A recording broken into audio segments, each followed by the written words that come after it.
Good. How was your orchestrating? It was nice. Yeah? Long. Okay, so we have covered what work is and how to represent work in our energy bar charts, right? Do we have any questions on that before we try to move on to the last couple of topics here? Are you recording class? Yeah. Okay. That camera back there is actually recording right now, yeah. Okay. Hope I'm not seeing your hand. Okay, so then I'm going to close this one out. And we need to talk about, I don't have a slideshow for this one. We need to talk about the idea of network. Alright? So, it shouldn't be surprising that if I can have multiple forces acting on an object, then multiple forces could be doing work, right? Like I could have two people pulling the fat dog and then they're both doing work. Does that make sense?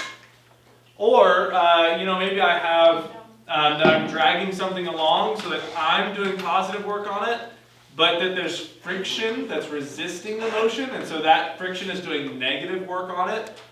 So you'll see there may be multiple forces that are doing work, and so I need this concept of network.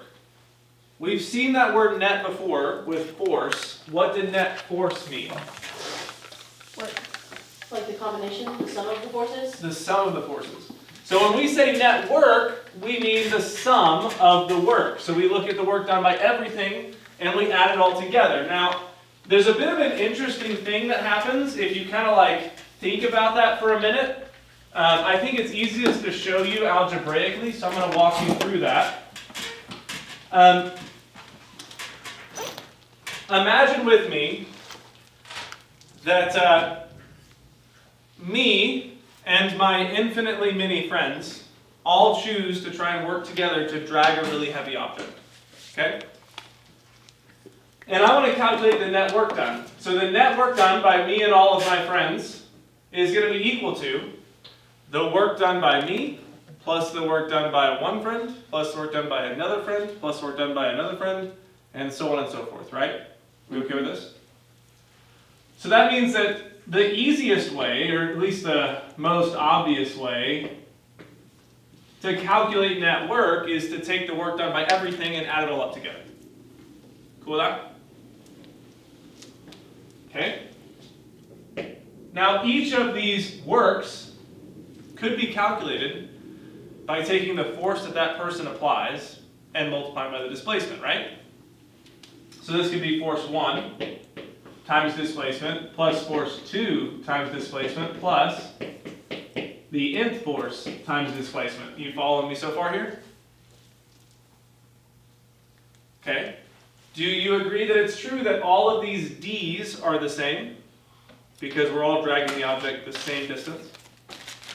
Cool with that? No? Yes.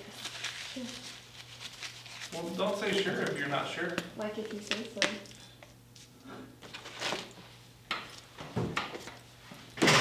Ashley, come here. Assuming you're comfortable being on camera, because you're going to be.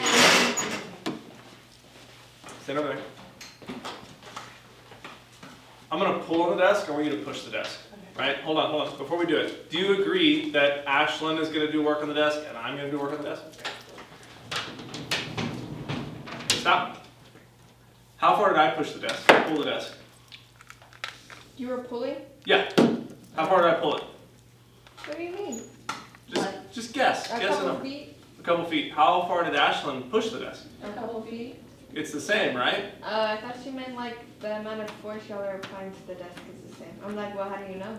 No. But we pulled it the same distance, right? The same displacement. Same thing here. Okay. All of these forces, because the displacement is what's happening to the object, they all have to have the same displacement. Okay. Make sense? Mhm. Thanks, you can sit down. I got it.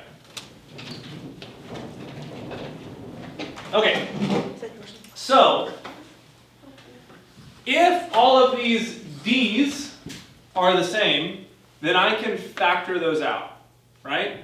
And that means I can rewrite this as F1 plus F2 plus To make it simpler, Fn, maybe in a minute, times d. We cool with that? What am I doing in this parenthetical?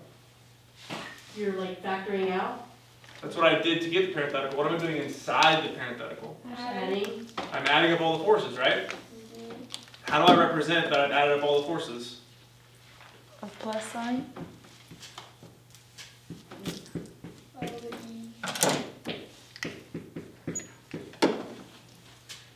So what I get out of this algebra is that there are actually two ways for me to find the net work. One of them is to find the work done by each force and add it together. The other one is to find the net force and multiply it by the distance. Does that make any sense? One of the interesting consequences about this is that if an object doesn't accelerate, then the net work is 0. Because if it doesn't accelerate, we would know the net force must be 0. And if the net force is 0, then the net work must be 0 according to this relationship. Does this make sense? So this is actually an important relationship that we can use conceptually to solve a lot of problems, right? It's also going to show us in a moment, when I pull out the work energy theorem, it's going to show us that this work energy theorem is going to have like a billion connections that are really important. So, the last piece of the puzzle for work is knowing what the work energy theorem is. And here's the deal. The work energy theorem really is a mathematical expression of common sense. Okay? You'll see what I mean when I say it, when I show it. So here's the work energy theorem.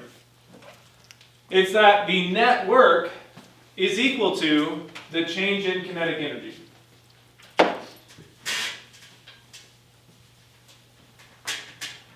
Now, I say this is common sense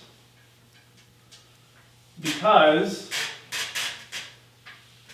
it's exactly the logic that we used to do our last energy bar charts, right? Like we said, the train had no kinetic energy, and then it had kinetic energy.